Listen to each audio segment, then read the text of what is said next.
So since we are going to be out an extra week, I'm going to go ahead and record lesson 24 and 25. These are in chapter 15, and these are the last two lessons before exam 3, which is going to have all of chapter 14, all of chapter 15 on it. So it should be lessons 17 through 25. Okay? And it's going to be the Monday following the 20... I don't know what day it is anymore. Okay, it should be Monday, March 30th, and yes, it's going to be online, and yes, more information will be coming out regarding that later. All right, so let's talk about acid-base indicators. So in experiment 8, you are going to see I'm going to use an acid-base indicator. I believe it's going to be thymol blue, which is going to help us determine the endpoint of our titrations. So during a titration, what is the name given to the point at which the color of the indicator changes? Well, we called this the endpoint. If you think back to the lesson where we talked about titrations, we talked about the endpoint, which is where the color change occurs. And then there was also the equivalence volume, where we had the moles of the titrant and the analyte, which were equal to each other. And we said that they are not necessarily the same thing, same value. So indicators, they're kind of like food dye, if you will, because they're going to change the solution's color. But they are weak acids or bases that will have colors that depend on whether or not they are non-ionized or ionized. So it looks something like this. If the indicator has a proton to give up, in solution, it's either going to be deprotonated or protonated, and that's going to determine the color. So what's going to determine the color? Say that this is pink and this is colorless. Well, what's going to determine the color, whether or not it's protonated or not, is going to be the pH of the solution. Okay, if the solution is acidic, this is where we have protons hanging around. If the solution is basic, we have OH hanging around, and it's going to cause the equilibrium of the reaction above to shift left or shift right, which then determines the color. So the general rule is that when we have when we have the following ratios, which are true, the conjugate base is significantly less than the acid, and the value is less than 0.1, which would be the equivalent of saying for every one of these, we have 10 of these. We're going to say that the color of the acid predominates. So for example, on the previous where I used pink and colorless, this would mean the solution would be pink. The point at which now the conjugate base becomes more predominant than the acid, so I would have for every 10 conjugate bases, I only have one acid. This is where the color of the conjugate base predominates, and this is colorless. Okay, so that's how we determine the color. Now, there is a whole ton of color indicators, and these are the most common ones that we see. Now, you guys have used phenolphthalein. We used this in the lab where you blew up hydrogen or set it on fire, and the solution turned a pretty pink. So you can see here it says red, but y'all kind of saw a hot pink color. We're going to use thymol blue when we do the lab with our antacids, experiment 8. And so you can see here the color change we expect is yellow to blue, and it's going to occur at a pH of roughly, let's just say 8.7. Okay. So phenolphthalein and thymol blue are the most common indicators for a strong acid, strong base titration, and it says, why is this the case? Oh, before I move on, let me say, you're going to pick your indicator based on where you anticipate or expect the equivalence point to be. Okay, so if you expect the equivalence point to be at a pH of 6, then you're going to look for a color change right around that area.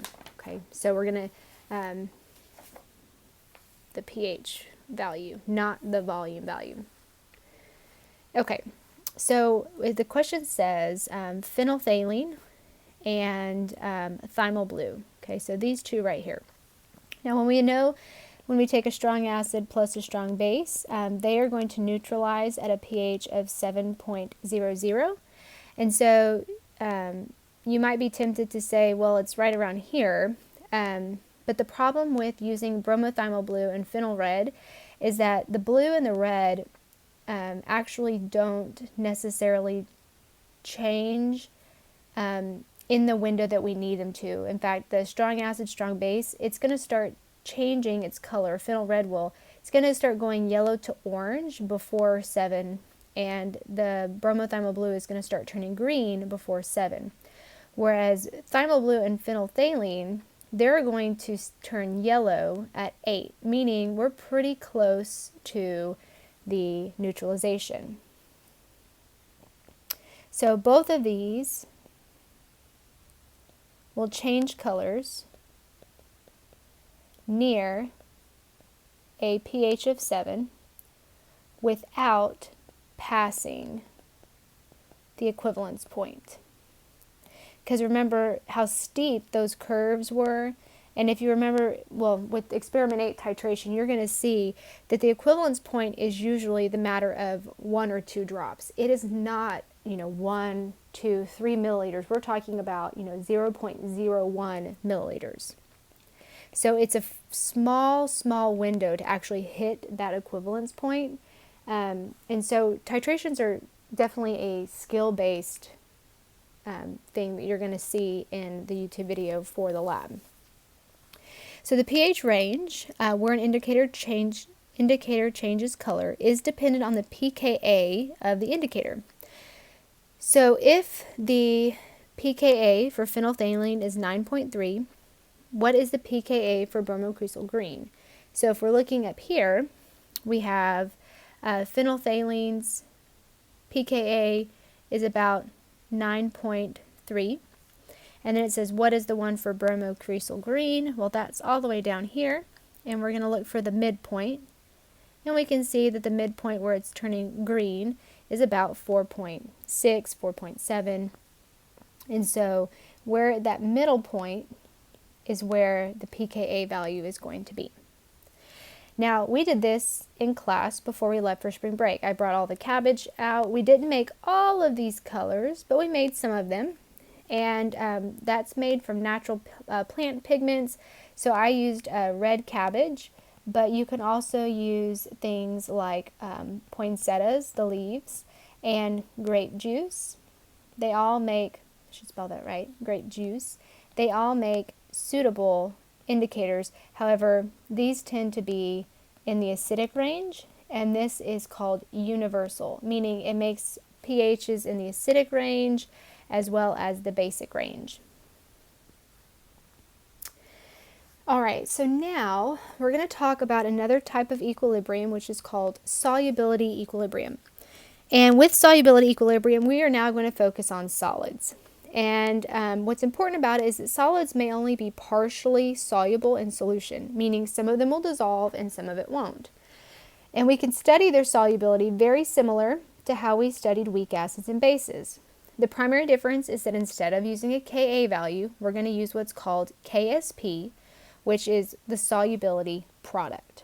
Okay, so it's still equilibrium, still products over reactants, all the rules still apply. It's just talking about solids. So this says write the solubility product expression for the solubility of copper hydroxide. So the way that these are going to be set up is the product is always going to be the solid. And we're going to treat it as something that's dissolved in water, meaning it's aqueous. And we're going to break them up into their ionic forms, which would be copper 2 plus and 2OH minus. Okay, so it basically is going to go from solid to ions in solution, in an aqueous solution. Okay, now our KSP, which is our solubility product, is going to be products over reactants. And we're going to raise it to the power of the 2 because remember the 2's become our coefficients. Our coefficients become our exponents. Okay, so that's where the 2 comes from.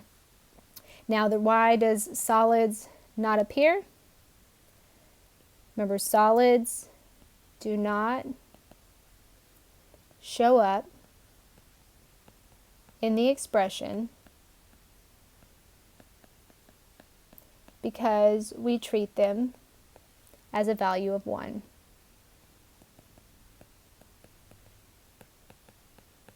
So they cancel out.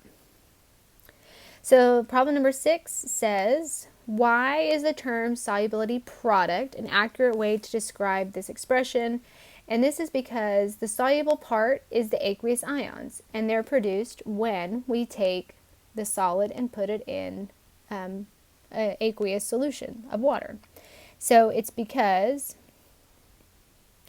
the solid is soluble and produces ions in aqueous solution. And that's reflected in the expression above. Now, solids have KSP values that are unique to the solid that we're looking at. And these are a table of different examples of KSP values for common solids. And so you can see that the values vary greatly. And the general relationship between the magnitude, meaning the amount, or the value of the KSP, how it relates to the solubility product, is the same way we used it before. The larger that K gets means the more product we have. The smaller K is, the less product we have, the more reactant we have. So the relationship is still going to be true, except now we can say that as Kp increases, becoming larger, that our solid is more soluble in water, producing more ions, more product, meaning it would appear that the solid would dissolve more. When the KSP decreases, gets smaller, these are our solids which are less soluble. They produce very little ions. They will appear to be insoluble. And if you think back to what the word insoluble meant, these are things that do not dissolve in solution. Okay? So very important relationship that you know.